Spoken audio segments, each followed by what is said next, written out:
In the pre-dawn hours of June 6, 1944, the largest armada ever sent into war assaulted the coast of France at Normandy.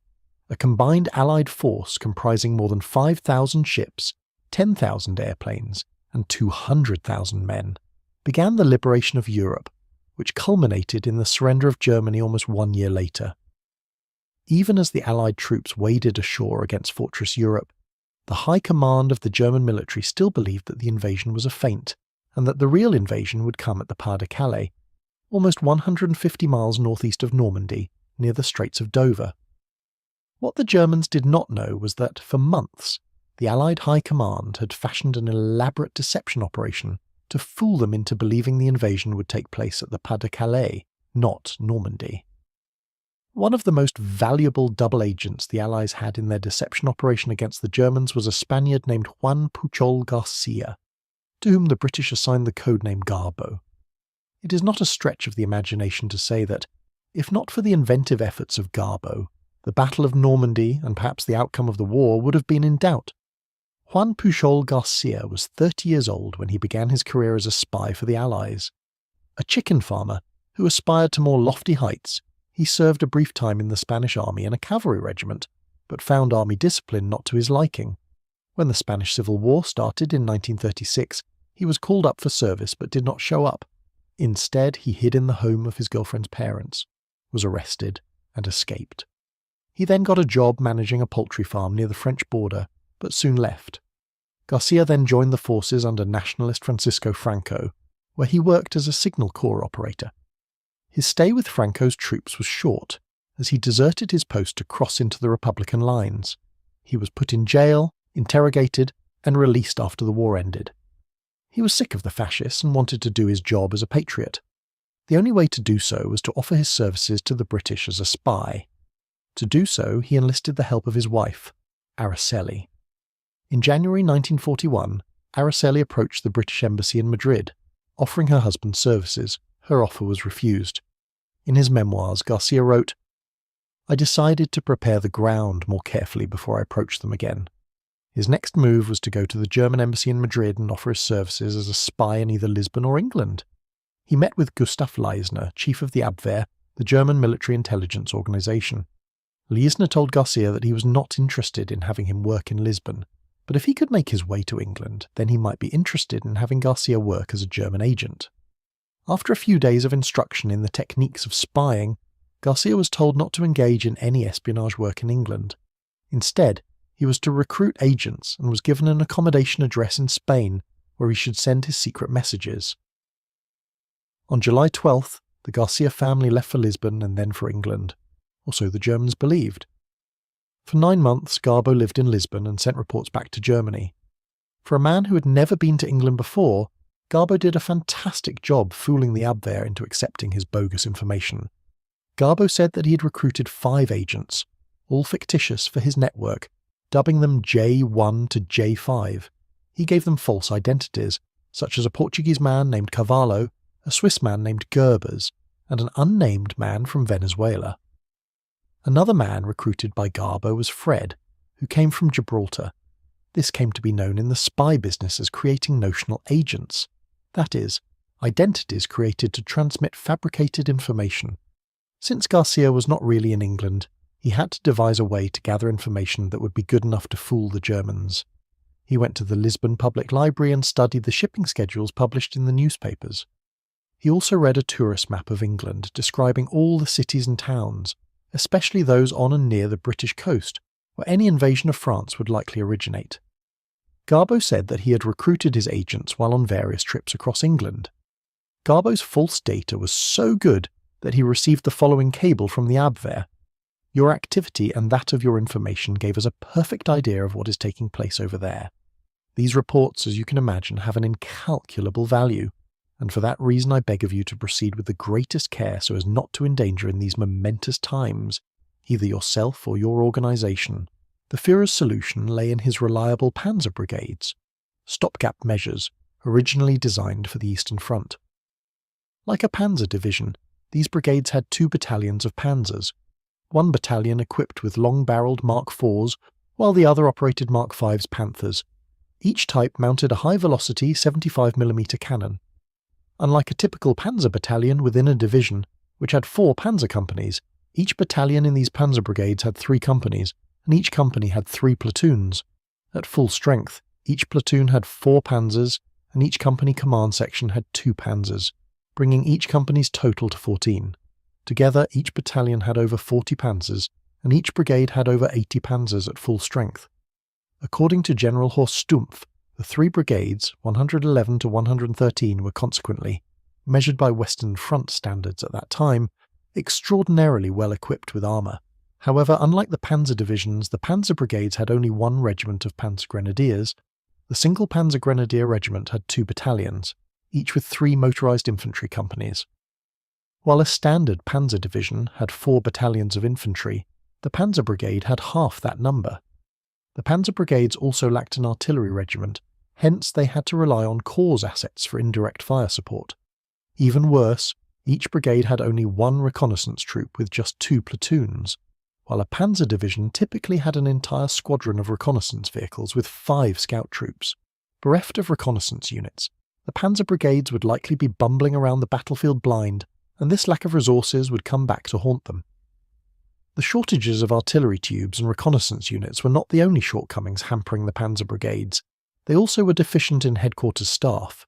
General Stumpf later wrote, "The brigade staff consisted in fact of only 1 armoured infantry regimental headquarters, and therefore did not have the means of signal communications with the armoured units." The brigade commanders were obliged to take part in the tank attack in order to ensure their control, whereby they became conspicuous in their armoured personnel carriers and drew fire upon themselves.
The most glaring issue facing the Germans was the lack of trained soldiers and leaders. Most of the non-commissioned officers were from replacement and training units, while the majority of the junior officers were infantry officers.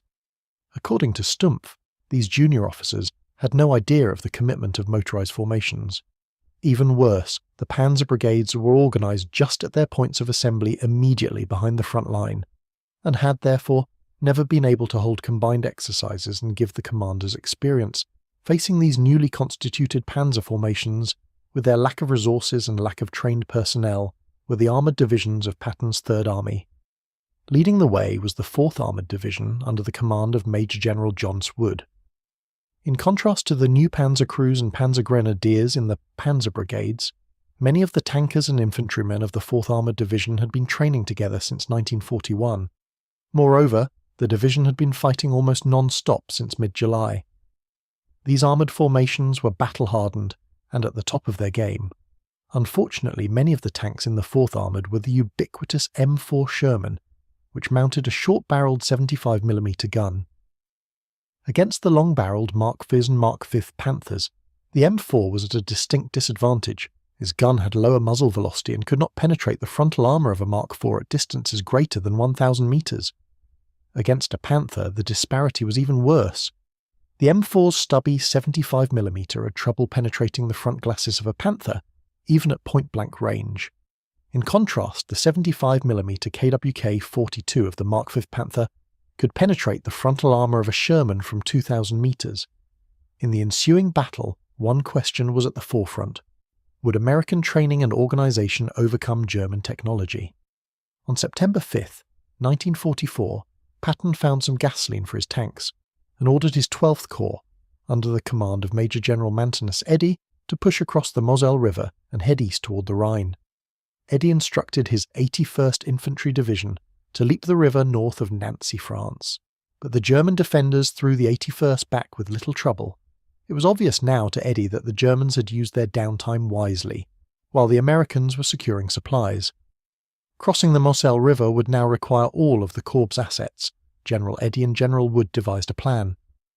On September 11th, the 81st Infantry Division would cross north of Nancy near the town of Dieulouard, while the other two divisions, the 4th Armoured, minus Combat Command A, and the 35th Infantry Division, would cross the Moselle south of Nancy.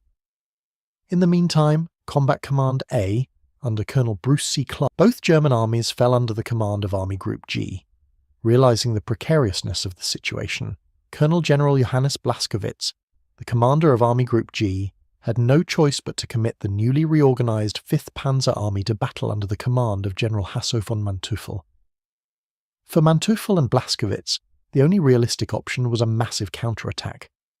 Unlike the 1st and 19th Armies, which were woefully under strength, 5th Panzer Army had 3 new panzer brigades, the 111th, 112th, and 113th. Blaskowitz chose Manteuffel's command to conduct the operation for that very reason. Furthermore, there was no time to establish a new defensive line east of the Moselle. Manteuffel had to stop Patton, or at least delay him, before 3rd Army reached the German border near the Saar, and before the Americans were able to turn the flank of the German 1st Army. Manteuffel then selected 2 Panzer Corps to lead the attack. His southern strike force would be the 37th Panzer Corps, under Major General Heinrich Freiherr von Lüttwitz. The 37th Panzer Corps' attack would comprise the 112th Panzer Brigade and the 21st Panzer Division. Once the Corps reached its area of operations, the understrength 15th Panzer Grenadier Division would also fall under its command. The Corps' mission was to recapture the town of Luneville, which had fallen to the US 12th Corps on September 16th, and then proceed to the Rhine-Marne Canal, severing the American salient. To the north would be the 58th Panzer Corps under General Walter Kruger. His corps attack force would comprise the 111th and 113th Panzer Brigades.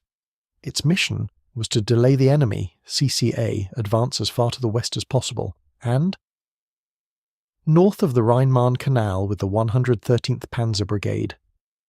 While the Southern Strike Force planned to attack on the 18th, the Northern Strike Force would push towards Zeus of France and develop the situation. Facing this massive panzer onslaught in the north was CCA, with its single battalion of tanks.